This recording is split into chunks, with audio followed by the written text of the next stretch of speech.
BJP governor ने की बड़ी बगावत, किसानों के समर्थन में उतरे बीजेपी गवर्नर का खुलासा मैंने मोदी को समझाया। बीजेपी गवर्नर ने सबके सामने खुल डाली पोल। गवर्नर सत्यपाल मलिक बोले किसानों की मांगे नहीं मानी गई तो दोबारा नहीं बनेगी सरकार। बीजेपी में मची खलबली, भारी बवाल। अगर आप भी किसानों का समर्थन करते हैं तो लाइक कीजिए इस वीडियो को और चैनल को सब्सक्राइब करने के बाद घंटी बजाना बिल्कुल ना भूलें। बढ़ते हैं पहली खबर की तरफ। भाजपा नेता मेघालय के गवर्नर सत्यपाल मलिक बोले किसानों की मांगे नहीं मानी गई तो दोबारा सरकार नहीं बनेगी। दरअसल मोदी सरकार द्वारा लाए गए कृषि कानूनों के खिलाफ चल रहे विरोध प्रदर्शन को लगभग 1 साल पूरा होने वाला है, लेकिन अब तक यह मुद्दा सुलझ नहीं पा रहा है। मोदी सरकार किसान संगठनों से बातचीत करने में कोई खास दिलचस्पी नहीं दिखा रही है। वहीं किसानों ने भी साल 2024 तक किसान आंदोलन चलाने की बात कई बार कही है। इसी बीच भाजपा नेता और मेघालय के राज्यपाल सत्यपाल मलिक का बड़ा बयान सामने आया है। मीडिया से बातचीत के दौरान किसानों के मुद्दे पर बोलते हुए उन्होंने कहा है कि अगर मोदी सरकार एमएसपी पर गारंटी कर दे तो ये मुद्दा हल हो जाएगा। किसानों द्वारा एमएसपी की मांग की जा रही है तो सरकार इसका हल क्यों नहीं निकाल रही है। एमएसपी का मुद्दा आज का नहीं है। किसानों के हालात तभी सुधर सकते हैं जब एमएसपी की गारंटी दी जाए। अगर एमएसपी नहीं है तो देश के किसान बर्बाद हो जाएंगे। एमएसपी के मुद्दे को छोड़कर किसान संगठन सरकार के साथ कोई समझौता नहीं करेंगे। तो दोस्तों अब आप मेघालय के गवर्नर सत्यपाल मलिक के इस बयान को भी सुन लीजिए कि वे किस तरीके से किसानों का समर्थन कर रहे हैं। देखो, सरकारें जो होती हैं उनका मिजाज थोड़ा आसमान में हो जाता है।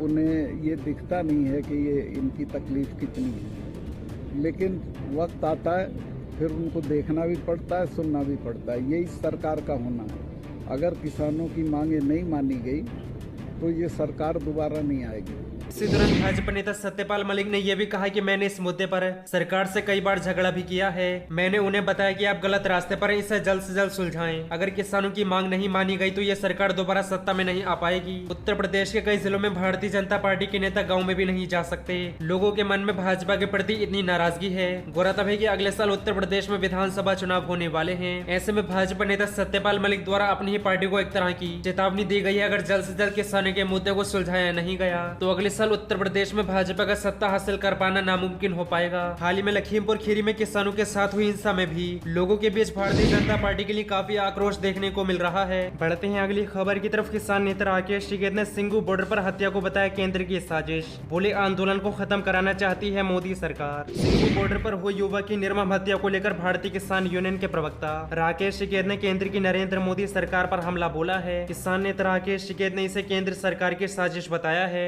हालांकि उन्होंने इस घटना को गलत बताया है। राकेश टिकैत ने कहा कि हम कभी भी इसका समर्थन नहीं करते, लेकिन जिन्होंने इस हत्याकांड को अंजाम दिया है वे सभी पुलिस की हिरासत में हो रिमांड पर हैं। किसान नेता राकेश टिकैत ने कहा सिंगू बॉर्डर पर हुई किसान की निर्मम हत्या दर्शाता है कि भारत सरकार षड्यंत्र कर रही है। सरकार लोगों को आपस में लड़ाने का काम कर रही है। बॉर्डर पर जांच एजेंसी के अधिकारी किसानों के भेष में हमारे बीच रह रहे हैं, लेकिन उनके रहते हुए भी अगर इस तरह के हत्याकांड हो रहे हैं तो कहीं न कहीं इसमें भारत सरकार का हाथ जरूर है। सिंगू बॉर्डर पर पिछले 4-5 महीने पहले ही इस बात को कहा गया था कि सरकार आंदोलन खत्म करवाना चाहती है। सरकार इस तरह के षड्यंत्र रच रही है जिससे आंदोलन खत्म हो जाए। राकेश टिकैत ने दोहराया कि वे गृह राज्य मंत्री अजय मिश्रा के इस्तीफे की मांग करते रहेंगे। राकेश टिकैत ने कहा कि हम पिछले कई दिनों से उनके इस्तीफे की मांग कर रहे हैं। जब तक उनसे इस्तीफा नहीं लिया जाएगा तब तक हम ऐसे ही मांग करते रहेंगे, क्योंकि जब तक वे मंत्री रहेंगे तब तक जांच निष्पक्ष तरीके से नहीं हो सकती है। जब तक वे मंत्री रहेंगे तब तक आरोपियों से गेस्ट हाउस में पूछताछ की जाएगी। जब तक वे मंत्री रहेंगे तब तक आरोपियों को वीआईपी ट्रीटमेंट दिया जाएगा। इसलिए हम चाहते हैं कि उनसे जल्द से जल्द इस्तीफा ले लिया जाए।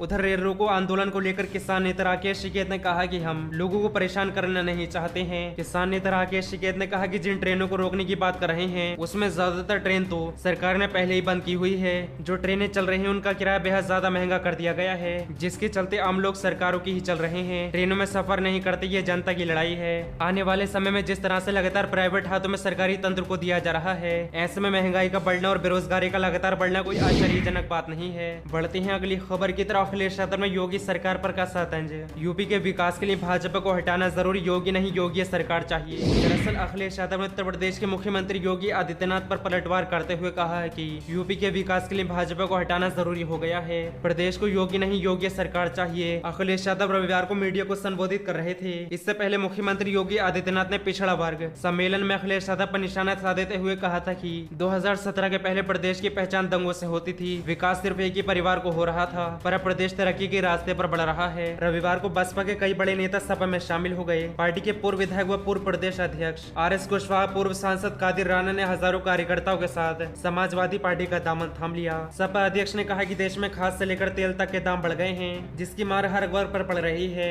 भारत कुपोषण झेल रहा है, आखिर इसके लिए कौन जिम्मेदार है? उत्तर प्रदेश में सपा की सरकार के दोनों राहत पैकेट में घी, दूध और बच्चों के लिए फल तक इंतजाम किया गया था, लेकिन भाजपा सरकार ने इसे बंद कर दिया है। अखिलेश यादव ने कहा कि प्रदेश सरकार किसानों पर लगातार हमला कर रही है, हक की मांग करने वालों को कुचला जा रहा है। यूपी में योगी सरकार चाहिए, ना कि योगी सरकार।